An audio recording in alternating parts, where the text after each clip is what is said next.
single day. I'm gonna make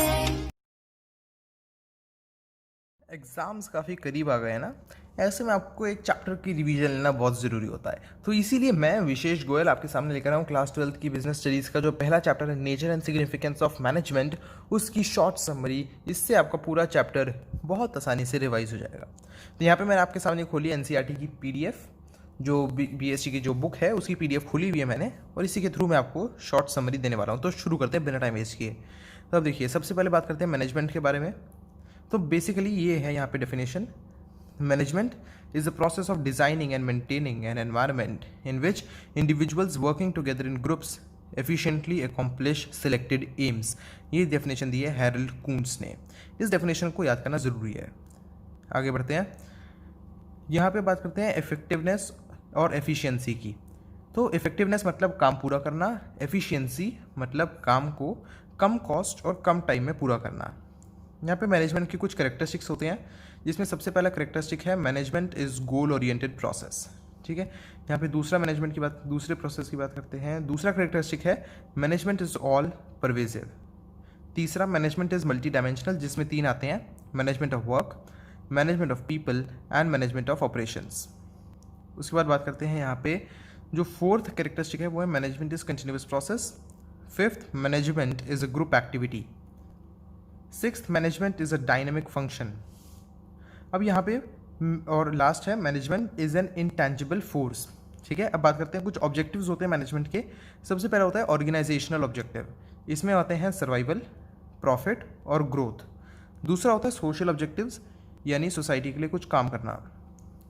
third होता है यहाँ पे पर्सनल ऑब्जेक्टिव्स, यानी कि जो आपके एम्प्लॉयज़ हैं उनके काम को, उनका ऑब्जेक्टिव्स को पूरा करना। हम आते हैं इंपॉर्टेंस ऑफ मैनेजमेंट। इसमें सबसे पहला है management helps in achieving group goals. दूसरा मैनेजमेंट इंक्रीजेस एफिशिएंसी। तीसरा मैनेजमेंट क्रिएट्स डायनेमिक ऑर्गेनाइजेशन। चौथा management helps in achieving personal objectives. पांचवा management helps in the development of society.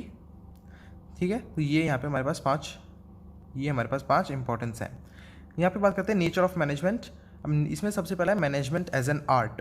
तो इसमें सबसे पहला है एग्जिस्टेंस ऑफ थियोरेटिकल नॉलेज, यानी अब ये फीचर मैनेजमेंट में प्रेजेंट होता है। दूसरा है पर्सनलाइज्ड एप्लीकेशन, ये फीचर भी मैनेजमेंट में प्रेजेंट है। तीसरा है based on practice and creativity, ये फीचर भी मैनेजमेंट में प्रेजेंट होता है। यानी कि यहाँ पे ये मतलब है कि मैनेजमेंट को आप कह सकते हो कि मैनेजमेंट एक आर्ट की तरह है। ठीक है, बात करते हैं मैनेजमेंट एज साइंस की तरह। अब मैनेजमेंट ऑफ साइंस, इसमें जो सबसे पहला है इसका फीचर वो है सिस्टमाइज्ड बॉडी ऑफ नॉलेज। अब ये मैनेजमेंट में है। ठीक है, मैनेजमेंट ये फीचर को सेटिस्फाई करता है। दूसरा manage principles are based on experimentation. अब ये जो सेकंड है ये 100% एप्लीकेबल नहीं है मैनेजमेंट में। थर्ड यूनिवर्सल वैलिडिटी, ये भी 100% एप्लीकेबल नहीं है, क्योंकि सबके अपने अपने तरीके होते हैं, मॉडिफाई करते हैं लोग। तो अब इनको आप कंपेयर करते हो साइंस और मैनेजमेंट को, तो हमें ये पता चलता है कि मैनेजमेंट को आप एग्जैक्ट साइंस या एक्यूरेट साइंस नहीं कह सकते, बट इसको आप इनएग्जैक्ट साइंस कह सकते हो। इनएग्जैक्ट की तरह आप यूज़ कर सकते हो वर्ड सोशल साइंस या फिर सॉफ्ट साइंस। इसके बाद बात करते हैं मैनेजमेंट एज प्रोफेशन की। तो प्रोफेशन तो आपको ही पता होगा, जो आपकी स्पेशलाइज्ड नॉलेज है उसे यूज़ करना। इसमें सबसे पहला पॉइंट है इसका well defined body of knowledge. ठीक है, ये फीचर मैनेजमेंट में प्रेजेंट होता है। दूसरा है इसमें रेस्ट्रिक्टेड एंट्री, ये वाला एप्लीकेबल नहीं है, हालांकि इसमें भी रिस्ट्रिक्शंस होती हैं बट ये एप्लीकेबल नहीं होता है। थर्ड की बात करते हैं। थर्ड है यहाँ पे प्रोफेशनल एसोसिएशन। अब ये जो प्रोफेशनल एसोसिएशन है ये भी अप्लाई नहीं करता है। Fourth ethical code of conduct, ये भी अप्लाई नहीं करता। हाँ, कोड बने हुए हैं, जैसे कुछ आईमा जैसे है ऑल इंडिया मैनेजमेंट एसोसिएशन, उन्होंने कोड बनाए हैं, पर इसको कोई कंपलसरी नहीं है। ठीक है, तो ये भी नॉट एप्लीकेबल है। जो फिफ्थ है सर्विस मोटिव, वो भी नॉट एप्लीकेबल है, क्योंकि आपका जो मोटिव है वो सर्विस भी हो सकता है, प्रॉफिट भी हो सकता है। ठीक है, तो हम यहाँ पे ये कहेंगे कि मैनेजमेंट जो है सारे फंक्शंस नहीं पोजेस करता है प्रोफेशन के, बट एक प्रोफेशन बनने की डायरेक्शन में प्रोग्रेस कर रहा है। ठीक है, इसके बाद यहाँ पे अगला टॉपिक है लेवल्स ऑफ मैनेजमेंट। इसमें 3 लेवल्स होते हैं, टॉप, मिडिल और तीसरा होता है ऑपरेशनल। ऑपरेशनल को सुपरवाइजरी भी कह सकते हैं। तो टॉप में तो आपके वो सब आ गए जो बिल्कुल टॉप मैनेजमेंट में काम करते हैं, जैसे कि chairman, CEO, president, vice president वगैरह। सेकंड आता है मिडिल मैनेजमेंट। ये जो है टॉप और जो सबसे लोएस्ट होता है उनके बीच में काम करते हैं। एग्जाम्पल के लिए प्रोडक्शन मैनेजर, ठीक है। यहाँ पे अगला बात करते हैं। थर्ड है वो है सुपरवाइजरी और ऑपरेशनल मैनेजमेंट। ये वर्क फोर्स के साथ कॉन्टैक्ट करते हैं, ये सबसे लोअर लेवल पे होते हैं। अब बात करते हैं फंक्शंस ऑफ मैनेजमेंट की। इसके 5 फंक्शंस होते हैं। सबसे पहला है प्लानिंग। प्लानिंग मतलब आप एडवांस में डिसाइड करेंगे कि काम कौन करेगा और कैसे करेगा। ऑर्गेनाइजिंग कि जितनी भी ड्यूटीज़ हैं वो असाइन करते हैं आप। प्लानिंग, ऑर्गेनाइजिंग, उसके बाद है स्टाफिंग, यानी जॉब के लिए सही लोगों को ढूंढना, ठीक है। उसके बाद आता है डायरेक्टिंग। डायरेक्टिंग में कि आप एम्प्लॉयज़ वगैरह को मोटिवेट करेंगे टास्क जो है पूरा करने के लिए। लास्ट है कंट्रोलिंग, ताकि जितना भी आपका जो परफॉर्मेंस है उसको कंट्रोल करना है, ठीक है। तो ये है कंट्रोलिंग। इसके बाद बात करते हैं कोऑर्डिनेशन की। कोऑर्डिनेशन यानी इससे नाम से ही पता चलता है, ताकि जितने भी एम्प्लॉयज़ हैं और मैनेजर्स हैं वो सब आपस में कोऑर्डिनेट करें, ठीक है। आपस में कोऑर्डिनेट नहीं करेंगे तो डेफिनेटली बिजनेस नहीं चलेगा।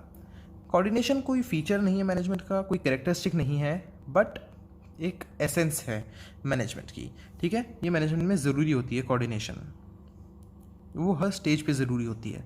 अगला है कैरेक्टरिस्टिक्स ऑफ कोऑर्डिनेशन। इसमें सबसे पहला है कोऑर्डिनेशन इंटीग्रेट्स ग्रुप एफर्ट्स। दूसरा है coordination ensures unity of action. तीसरा coordination is a continuous process. चौथा coordination is an all pervasive function, ठीक है। और यहाँ पे लास्ट 5th है, यहाँ पे coordination is the responsibility of all managers. 6th है coordination is a deliberate function, ठीक है। तो कोऑर्डिनेशन में अगर आपको डेफिनेशन लेनी हो तो आप मैकफारलैंड की ले सकते हैं। Coordination is the process whereby an executive develops an orderly pattern of group efforts among his subordinates and secures unity of action in the pursuit of common purpose, ठीक है। तो ये डेफिनेशन जो मैकफारलैंड की है, आप ये डेफिनेशन ले सकते हैं। इसके बाद यहाँ पे बात करते हैं इंपॉर्टेंस ऑफ कोऑर्डिनेशन की। इसमें सबसे पहला है ग्रोथ एंड साइज। अब ऑर्गेनाइजेशन का साइज बढ़ेगा तो कोऑर्डिनेशन की ज़रूरत ज़्यादा होती है। फंक्शनल डिफ्रेंसिएशन, जितने भी डिपार्टमेंट्स हैं सब अलग अलग तरीके से फंक्शन करते हैं, तो सबके लिए मैनेजमेंट और कोऑर्डिनेशन ज़रूरी है। थर्ड है स्पेशलाइजेशन, ठीक है। आपको स्पेशलाइजेशन की ज़रूरत तो रहती ही है।